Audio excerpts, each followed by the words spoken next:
Hey, I'm Ezekiel Gentle. Welcome back to my channel. And today I want to talk to you about the freedom we look for in religion. As you know, I talk quite a bit about my personal journey with Christianity here. And my goal is never to get anybody to change their beliefs or to alter what they're doing, unless they themselves think that's necessary. My goal instead is to help us think critically about what we say we believe. Is that coming from a place of earnestness, or are we parroting things that have been told to us? So that's my goal here, is for us to come into alignment and say, yeah, this is really what I believe. And that's why our comments are usually pretty back and forth. A lot of you will talk about, hey, I am still a Christian. You are off the path. Here's how to get back on. We know what you're doing. And then some folks will say, I found so much comfort in this because I'm also on this path now where I'm changing. So one of the things you find is that people are at various places in their life journey with their own beliefs. So how can we then align as a community, be a neighborhood, so to speak, while still holding space for each other's differences? And here's how I think we can do that. Relieve ourselves of the pressure of figuring it out. Okay? That's not why we're here. Your goal in being here, I'll speak for myself. My goal in being here is not to figure out as much as I can. Now, there are people who were born to be scientists. People who are born to be scientists probably do have a feeling of, I need to figure this out. That's what I'm here to do. That's their purpose. That's their dharma. That's their life mission. That's great. That is great. My life mission, and I think most people's life mission, is not necessarily to figure it out. Rather, this is where we get caught up. Rather, I believe most people's life mission is to experience, to be in their experience. All of us have such unique attributes, and those are not just outward facing. Inwardly, we are all very uniquely different as well. Yes, we have many shared characteristics, we have many common attributes. However, what makes each one of us unique is not a small degree of difference, it's vast and it varies. I believe some people are extraordinarily unique and different than most people. Then there are some who have some unique differences, but overall they're actually quite similar to folks around them. Now, here's where we get to where the rubber hits the road. I used to be extraordinarily devout. And all I mean when I say that is I went to church multiple times a week. I prayed for strangers in public, always with their consent. And I also tried to create miracles. The Bible supports every single one of those things. In fact, it says if you're a Christian, you're doing those things. So I was living my life that way. And I got to a point where I needed to change. Now, at first, I thought, this is all wrong. What have I done? I've come too far.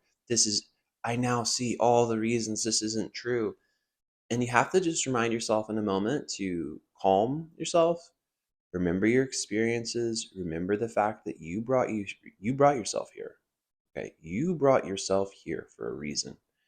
And when I reflected on my past journey through Christianity, through worship, through intimate moments with God, close moments with communities where I was either leading, following, creating experiences, all of that stuff is still deeply valuable to me and very true.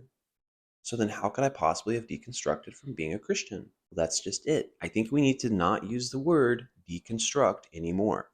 I think we should use the word iterated.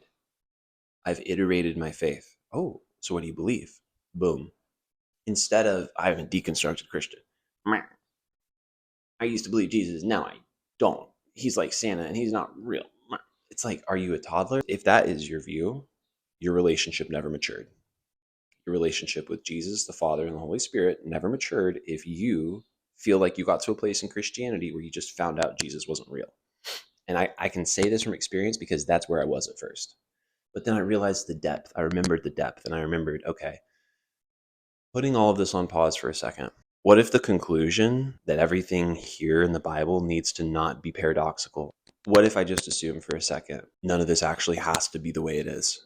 It's all a guide. What if we just stopped clenching our fists for a second on the belief of heaven and hell and instead took a step back and looked at our experience and said, wow, times I've been happiest, I've been so in my experience that all I'm connected to are the people around me, the environment around me, my present awareness. Think about the best memories of your life. Think about the times in your head that you think of fondly.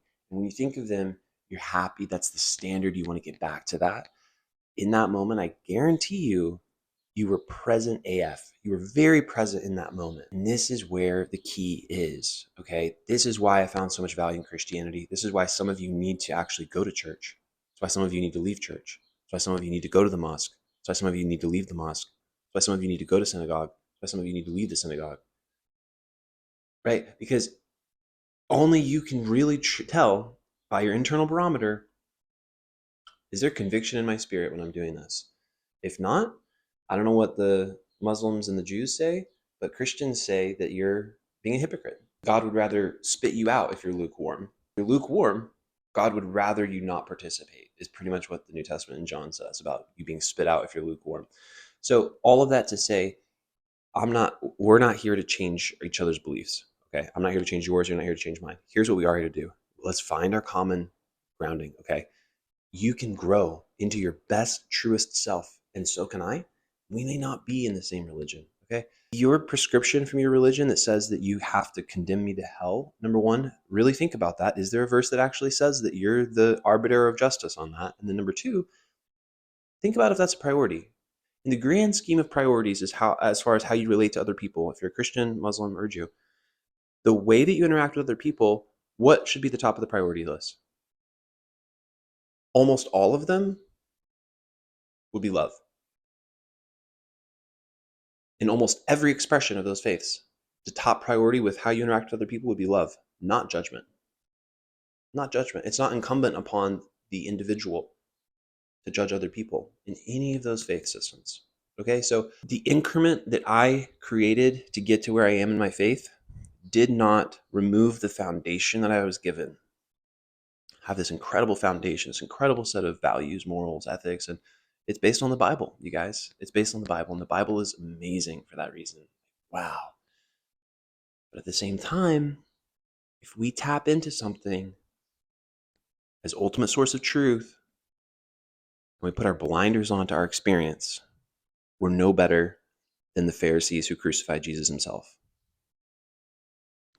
And that's just what it is. Because you putting your blinders on and saying, I'm just going to hunker down and do this thing because I know that this is what I'm told is right, you're removing yourself from your experience. Okay? And like I said earlier, you did not come here to suffer. I did not come here to suffer. If you believe you came here to suffer, you will suffer every day of the rest of your life. I promise. If you believe you came here to experience abundance, you will experience abundance, I believe. I promise, actually. I can promise this, you guys, because I have now, and this is what I wanted to get to in this whole video. I know it's running long. We're going to wrap this up. But you guys, I am in a place right now where I can see how far I've come. When I look back, actually, let's look this way. When I look back, I can see how far I've come. I can look back and I can see myself riding the bus from my apartment in Koreatown to the coffee shop where I was working in downtown LA with my tooth that needed crazy dental care that I couldn't afford, just killing me in excruciating pain. I was popping ibuprofens as much as I could. I had like no money. And I just remember sitting in that moment and I remember feeling that pain, no weed. I wasn't meditating at the time. Oh, I was meditating at the time, actually. And I just remember sitting in that moment on that bus and just acknowledging, wow, this pain is excruciating. But you know what? Someday it's going to be worth it. Someday it's going to be worth it. And it was, and it is, and it continues to be. And I'll tell you more about that more as we go along on this journey. Okay.